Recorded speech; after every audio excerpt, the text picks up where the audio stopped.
Assalamualaikum warahmatullahi wabarakatuh. Perkenalkan, nama saya Muhammad Nazar Al-Azhari dengan NIM 23101162100042 dari Prodi Pendidikan Bahasa dan Sastra Indonesia angkatan 2023 kelas A2.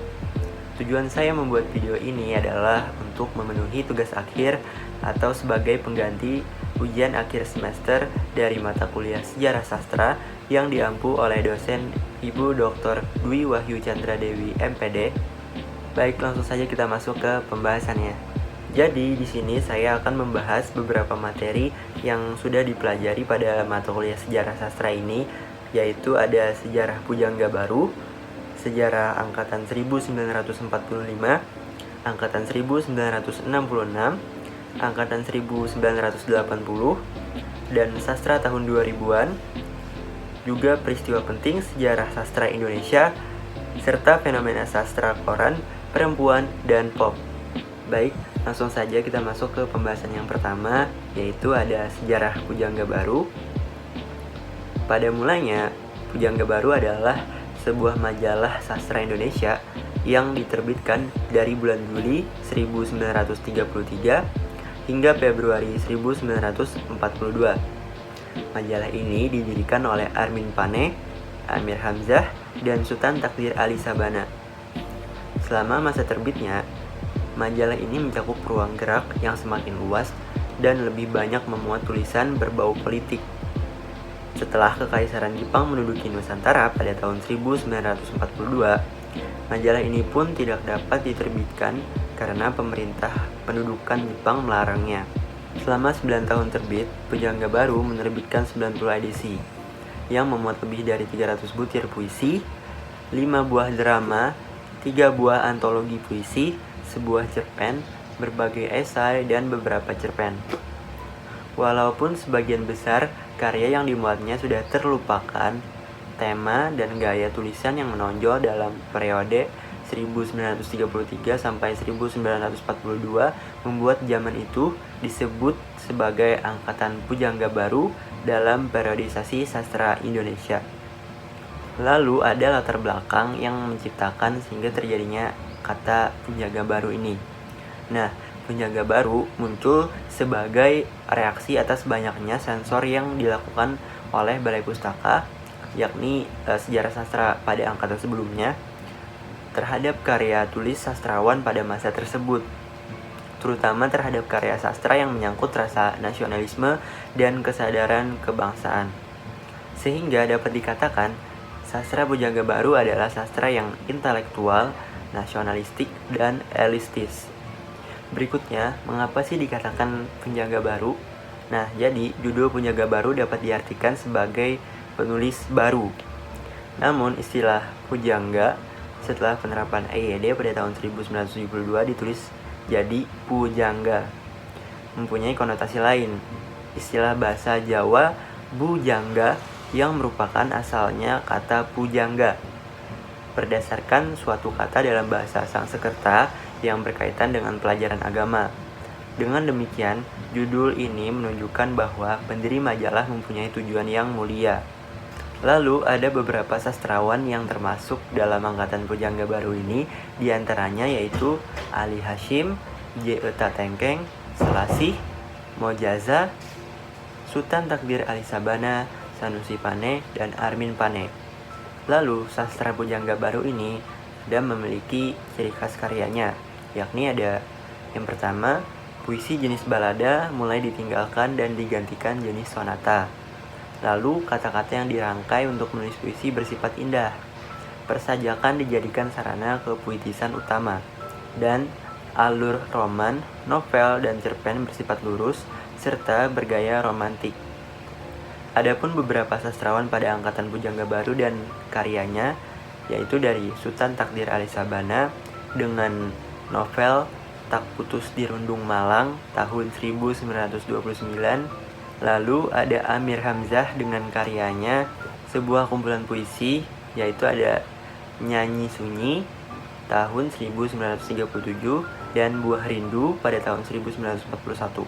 Berikutnya ada sastrawan yang bernama Armin Pane dengan karyanya berupa kumpulan puisi yang berjudul Jiwa Berjiwa pada tahun 1939, dan novel yang berjudul Belenggu pada tahun 1940.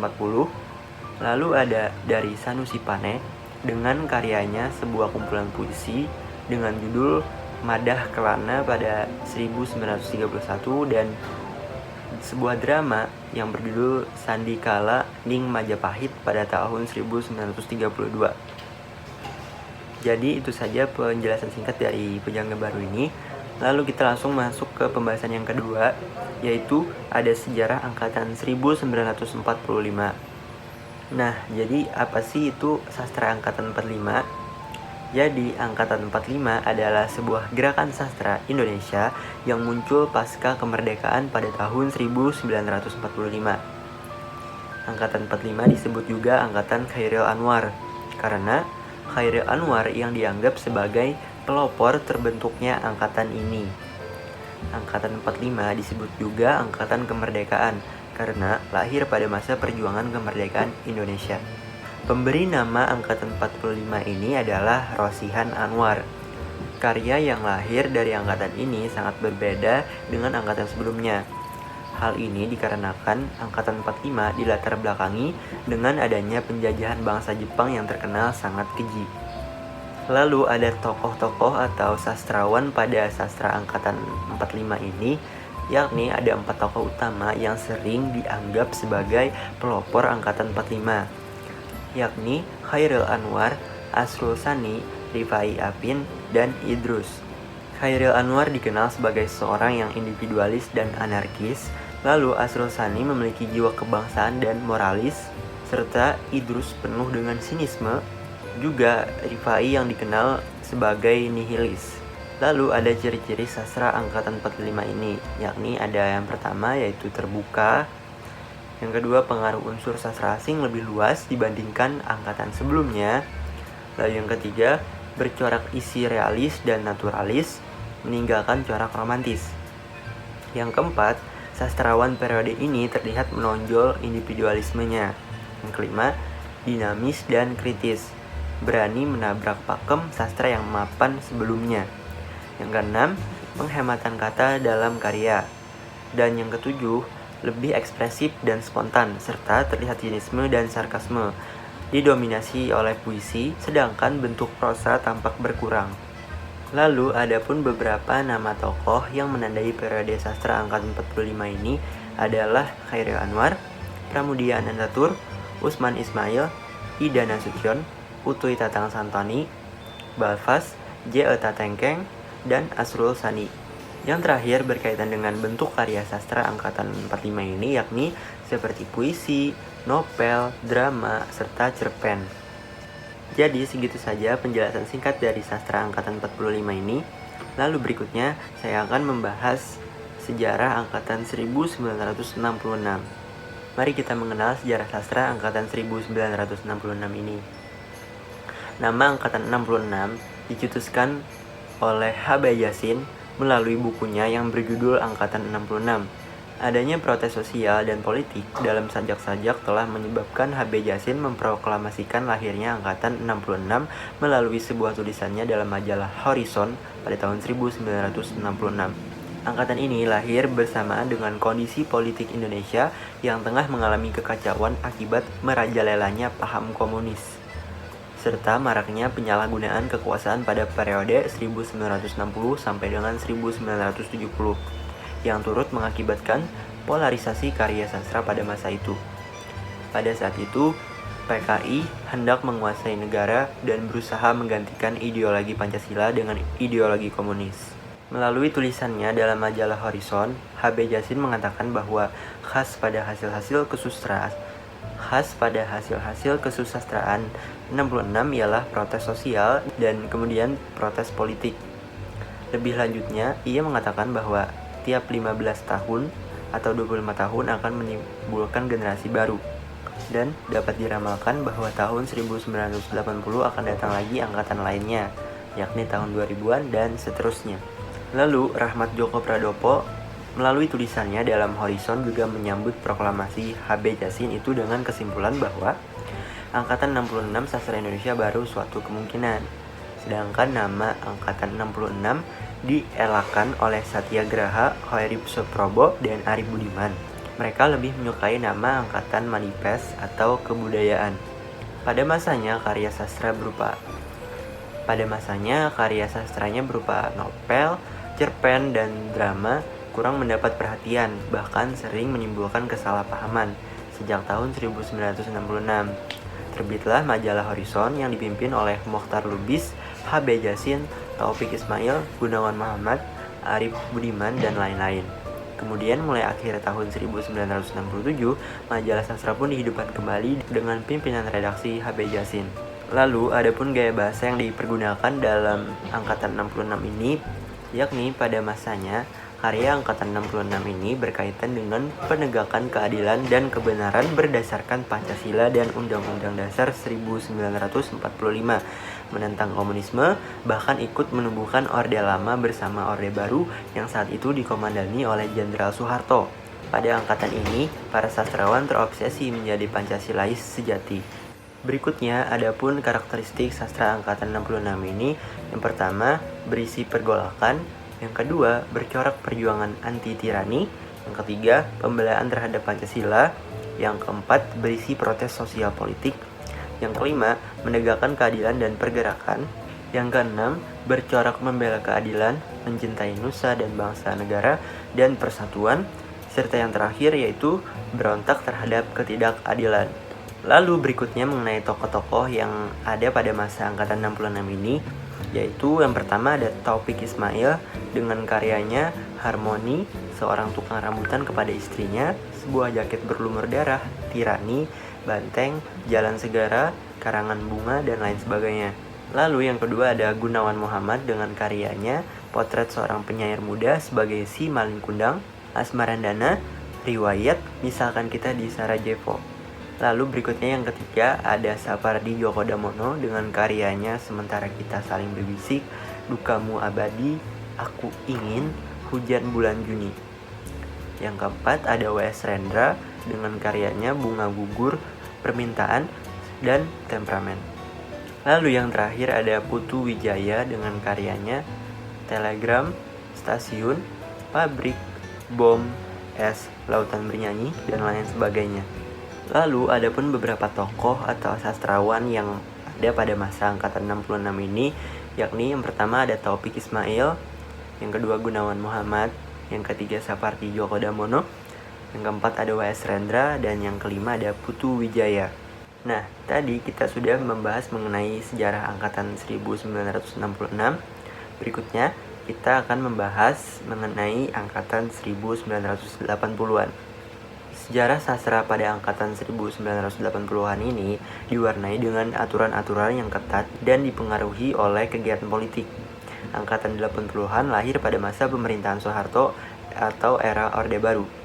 Soeharto pada masa itu masih menduduki suatu jabatan di militer dan sebagai Presiden Republik Indonesia, sehingga pemerintahannya yang sangat kokoh dengan perlindungan dari militer. Era Orde Baru mempunyai ciri yaitu semua keputusan berporos pada Presiden dan hak bersuara sangat dibatasi. Ketika ada sebuah karya yang bersifat dianggap provokasi, mengancam atau melecehkan, menyinggung dan merugikan, maka akan langsung ditindaklanjuti oleh Soeharto dengan segera. Contohnya adalah majalah Jajah yang terkenal waktu itu. Padahal majalah tersebut memuat masalah-masalah budaya bangsa dan kesenian Indonesia. Sebab-sebab tersebut menjadi dasar tentang tema yang dititik beratkan pada Angkatan 80-an ini, yaitu tentang roman percintaan dan kisah kehidupan pada masa itu yang dianggap provokasi, mengancam, melecehkan, menyinggung, dan merugikan. Tema roman percintaan dan kisah kehidupan ini pun didasari oleh kemajuan ekonomi dan hidup yang indah bagi masyarakat karena pada masa itu perekonomian di Indonesia sangat makmur sebelum krisis moneter pertengahan tahun 1997. Periode 80-an lahir dari konsepsi improvisasi dalam penggarapan karya sastra menuju hasil dan bobot maksimal serta baru dari konsep yang menentang pada satu kehidupan. Para sastrawan mengikuti perkembangan zaman yang dituntut adanya keberanian dan kreativitas untuk berkarya. banyak karya sastra yang dijadikan drama radio. Pada periode 80-an ini, karya sastra film juga berkembang pesat. Perfilman Indonesia banyak ditonton dan diminati oleh masyarakat dan para sutradara pun aktif menciptakan film-filmnya. Lalu ada latar belakang dari munculnya sastra 80-an ini, yakni karena adanya politik stabilitas, security approach, normalisasi kehidupan kampus, dan asas tunggal merupakan lingkungan tempat para sastrawan era 80-an hidup. Majalah sastra hanya ada horizon dan basis. TIM sebagai pusat kesenian tidak seleluasa dulu, baik dalam masalah dana maupun kegiatan. Karya sastra yang lahir pada tahun 80-an dipengaruhi oleh proses depolitisasi tersebut. Oleh karena itu, sastra yang muncul pun jadi tidak sesuai dengan realitas sosial politik serta tidak menunjukkan kegelisahan dan kesaktian kolektif masyarakat pada masa itu. Globalisasi dengan ekonomi sebagai panglima menempatkan pusat dunia tidak lagi pada lembar-lembar diskusi sastra. Jargon-jargon politik yang hiruk-pikuk dan menakutkan telah berlaku. Mereka digantikan oleh jargon-jargon modisme yang meriah, kerlip, dan tidak terasa menakutkan. Ditambah lagi, terdapat ancaman pemberedalan terhadap karya sastra dan faktor-faktor keamanan lainnya. Berikut adapun beberapa karakteristik dari sastra angkatan 80-an ini, yakni yang pertama, puisi yang dihasilkan bercorak spiritual religius, seperti karya yang berjudul Ku Bakar Cinta, karya Emba Ainun Najib. Yang kedua, sajak cenderung mengangkat tema tentang ketuhanan dan mistikisme. Yang ketiga, sastrawan menggunakan konsep improvisasi. Lalu yang keempat, karya sastra yang dihasilkan mengangkat masalah konsep kehidupan sosial masyarakat yang memuat kritik sosial, politik, dan budaya. Yang kelima, menuntut hak asasi manusia seperti kebebasan. Yang keenam, bahasa yang digunakan realistis, bahasa yang ada di masyarakat dan romantis. Yang ketujuh, terdapat konsepsi pembebasan kata dari pengertian aslinya. Yang kedelapan, mulai menguat pengaruh dari budaya barat, di mana tokoh utama biasanya mempunyai konflik dengan pemikiran timur. Dan yang kesembilan, didominasi oleh roman percintaan. Lalu yang kesepuluh, novel yang dihasilkan pendapat pengaruh kuat dari budaya barat, yang tokoh utamanya mempunyai konflik dengan pemikiran timur dan mengalahkan tokoh antagonisnya. Lalu ada pun beberapa tokoh yang ada pada masa angkatan 80-an ini, yakni seperti Remy Shaldo, Yudhistira Ardi Nugraha, Norka Mahendra, Sena Gumira Aji Dharma, Pipit Senja, Kurniawan Junaidi, Ahmad Fahrawi, Miki Hidayat, Arifin Nur Hasbi, Tarman Effendi Tarsyad, Nur Cahaya Khairani, dan Tajuddin Norgani. Lalu berikutnya ada pun beberapa kelebihan dan kekurangan yang ada pada karya sastra angkatan 80-an ini. Yang pertama, yakni dari kelebihannya yaitu memiliki wawasan estetik yang luas. Yang kedua, bertema tentang roman percintaan dan kisah kehidupan. Yang ketiga, menekankan pada pemikiran dan cara penyampaian dalam karya sastra. Yang keempat, perkembangan zaman yang dituntut adanya keberanian dan kreativitas untuk berkarya. Yang kelima, periode 80-an ini, karya sastra film juga berkembang pesat dan tumbuh sastra yang beraliran pop. Lalu dari sisi kekurangannya, yakni yang pertama ada aturan-aturan yang ketat dan dipengaruhi oleh kegiatan politik. Yang kedua, karya sastra yang lahir pada tahun 80-an ini dipengaruhi oleh depolitisasi. Dan yang ketiga, tidak sesuai dengan realitas sosial politik serta tidak menunjukkan kegelisahan dan kesaktian kolektif masyarakat pada masa itu. Nah, tadi juga kita sudah membahas mengenai sejarah sastra angkatan 80-an. Berikutnya kita membahas mengenai sejarah sastra angkatan 2000-an sampai dengan sekarang. Nah, jadi sejarah lahirnya angkatan sastra pada tahun 2000-an ini berawal dari pada tahun 1999, yakni angkatan reformasi dimulai atau pada masa kepemimpinan pasca Soeharto. Latar belakang angkatan reformasi ini ditandai dengan banyaknya karya sastra yang muncul, seperti novel, cerpen, dan antologi puisi. Banyak penyair juga yang ikut serta meramaikan sajak-sajak sosial politik pada masa itu. Sastrawan pada angkatan reformasi mempertimbangkan keadaan sosial politik yang terjadi pada akhir tahun 1990. Setelah adanya wacana tentang lahirnya sastrawan angkatan reformasi, namun tidak berhasil dibenarkan karena tidak memiliki pembicara. Dan pada tahun 2002, Korrie Layun Rampan melempar wacana tentang lahirnya sastrawan angkatan 2000. Penyusunan periodisasi sastra Indonesia memunculkan nama angkatan. Salah satu nama angkatannya sastra angkatan 2000 yang disebut juga sastra mutakhir.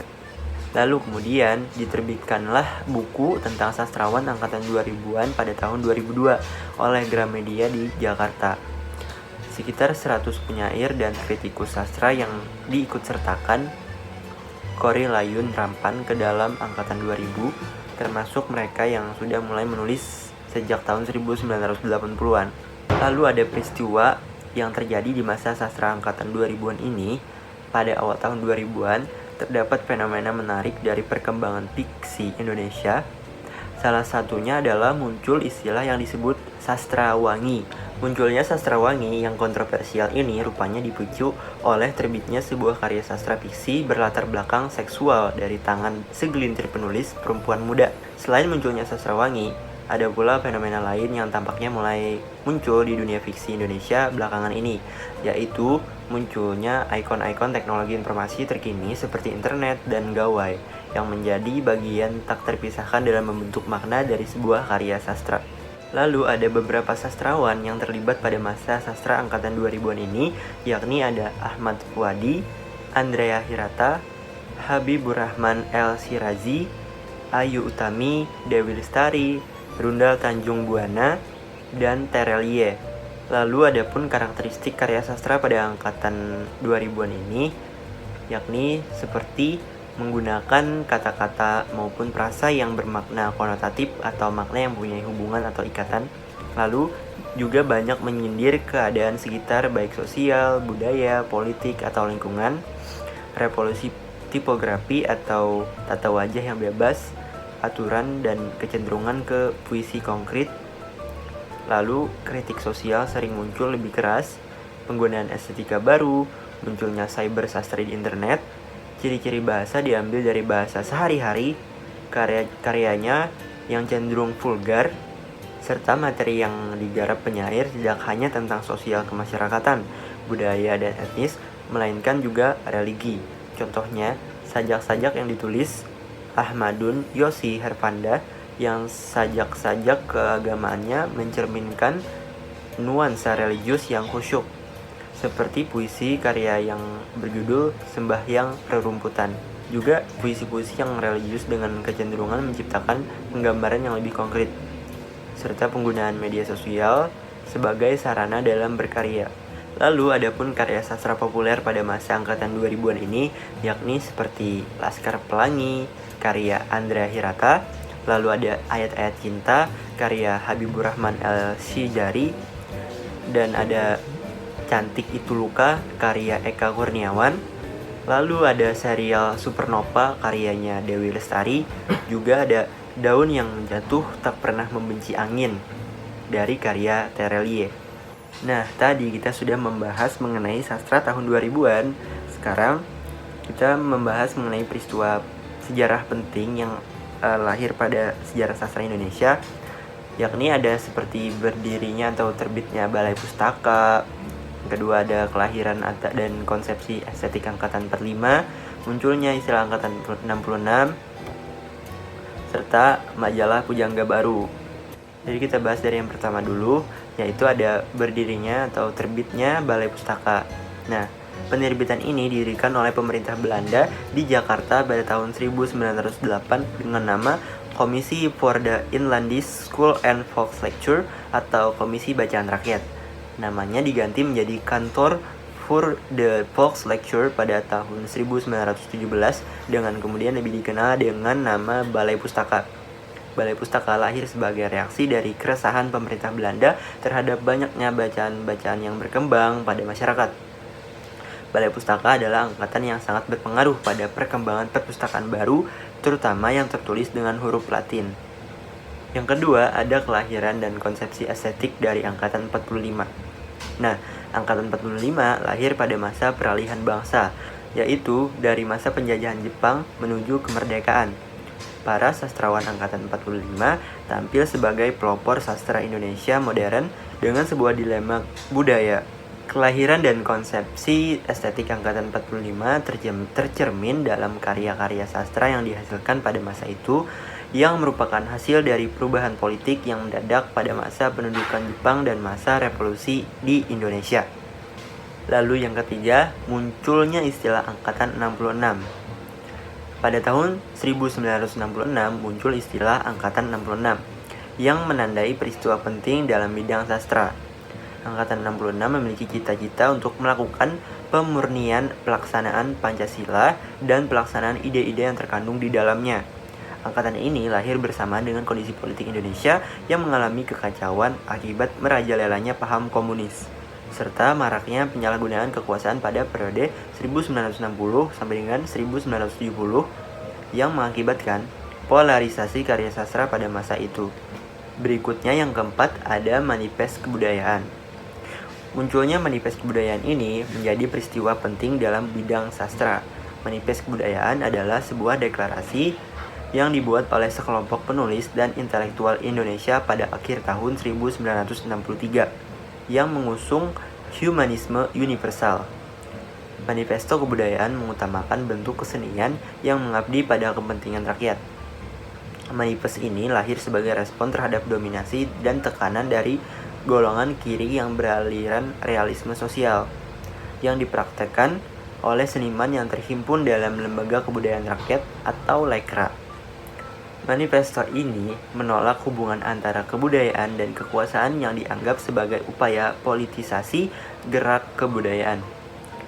Manifesto kebudayaan dipublikasikan lewat surat kabar Berita Republik dan majalah sastra pada tahun 1963. Lalu yang terakhir ada sejarah majalah Pujangga Baru. Angkatan Pujangga Baru adalah gerakan sastra yang muncul pada tahun 1933 di Indonesia. Angkatan ini dikenal sebagai sastra intelektual, nasionalistik, dan elitis, serta dianggap sebagai bapak sastra modern Indonesia. Peran Angkatan Pujangga Baru dalam sejarah sastra Indonesia sangat signifikan. Mereka melahirkan banyak sastrawan dan penyair termuka yang karyanya masih dikenal hingga kini. Karya sastra pada angkatan ini mulai menyinggung masalah nasionalisme, kesadaran berbangsa, emansipasi, dan politik, sehingga memberikan kontribusi penting dalam pengembangan sastra Indonesia. Nah, itu tadi 5 sejarah penting dari sejarah sastra Indonesia. Lalu berikutnya kita memasuki pembahasan yang terakhir, yaitu ada fenomena sastra koran, sastra perempuan, dan juga sastra pop. Jadi pada sastra koran, sastra koran itu adalah sebutan untuk karya seperti puisi, cerpen, dongeng, dan sebagainya yang diterbitkan di koran. Hampir semua sastrawan Indonesia memanfaatkan koran sebagai media untuk mengiklankan karya dan nama mereka kepada publik. Lalu sastra koran telah mencapai puncaknya pada tahun 70 sampai dengan 80-an. Lalu ada berikutnya penulis serta dengan karyanya pada sastra koran, yakni ada seperti Jatuh dari Cinta karya Benny Arnas yang diterbitkan di Bandung pada tahun 2011. Lalu ada Satu Hari Bukan di Hari Minggu karyanya Yeti A.K.A. Yogyakarta pada 2011. Lalu ada Pelangi Sastra, ulasan dan model-model apresiasi karyanya Agus Sri Danardana dari Pekanbaru pada tahun 2013. Berikutnya mengenai sastra perempuan. Dalam sastra, perempuan seringkali menjadi topik yang diangkat dan diperbincangkan, bahkan kerap menjadi lakon atau pemeran utama. Di dalam karya sastra, perempuan selalu ditempatkan sebagai objek kajian, baik dalam puisi, cerpen, novel, maupun lainnya. Kentalnya budaya patriarki di zaman kerajaan yang masih terus diturunkan hingga saat ini membuat wanita tidak memiliki hak apapun atas hidupnya. Ketidakpuasan terhadap keadaan yang menghimpitnya menjadikan perempuan Indonesia mulai menggeliat. Hal itu pun merebak ke sendi-sendi kehidupan yang lain. Sastra salah satu contohnya. Lalu berikutnya ada beberapa sastrawan perempuan, yakni seperti Ayu Utami yang dikenal sebagai novelis pendobrak kemapanan. Novel pertama yang ditulisnya adalah Saman pada tahun 1998. Dari karyanya itu, Ayu menjadi perhatian banyak pembaca dan kritikus sastra. Lalu berikutnya yang kedua ada Dewi Lestari. Supernova adalah novelnya yang pertama dengan spirit penelusuran terhadap spiritualitas dan sains Hingga saat ini, Dewi Lestari telah menulis lebih dari 10 judul buku. Dan berikutnya ada Jenar Maesa Ayu. Salah satu karyanya adalah tema dunia perempuan dan seksualitas. Karya pertamanya adalah cerpen yang berjudul Lintah pada tahun 2002. Pada pembahasan terakhir, yaitu pada sastra populer. Sastra populer adalah karya sastra yang cenderung menggunakan bahasa sehari-hari di kalangan remaja. Karya ini sering disebut karya pop atau kepanjangannya yaitu karya populer. Sastra populer merupakan bentuk-bentuk sastra yang mempunyai akar pada kebutuhan, cara berpikir, pengetahuan, problematika, dan selera orang-orang kebanyakan. Sastra populer juga memiliki sifat yang lebih mudah dibaca dan dipahami karena hanya menyampaikan jalan cerita semata, sehingga yang terlihat hanya masalah itu-itu saja. Sastra populer tidak dapat dipisahkan dengan kebudayaan populer, karena sastra populer terlahir dengan rasa semangat kebudayaan populer. Salah satu karya sastra populer yang banyak disukai dan dinikmati oleh masyarakat adalah novel Laskar Pelangi. Laskar Pelangi merupakan karya sastra pertama dari Andrea Hirata. Nah, jadi itu saja penyampaian beberapa materi yang sudah dipelajari pada mata kuliah sejarah sastra ini. Dapat kalian simpulkan sendiri seperti apa. Semoga memberikan manfaat bagi kalian semua. Dan apabila ada kesalahan dalam penyampaian, mohon dimaafkan. Sekian video dari saya tutup dengan wassalamualaikum warahmatullahi wabarakatuh.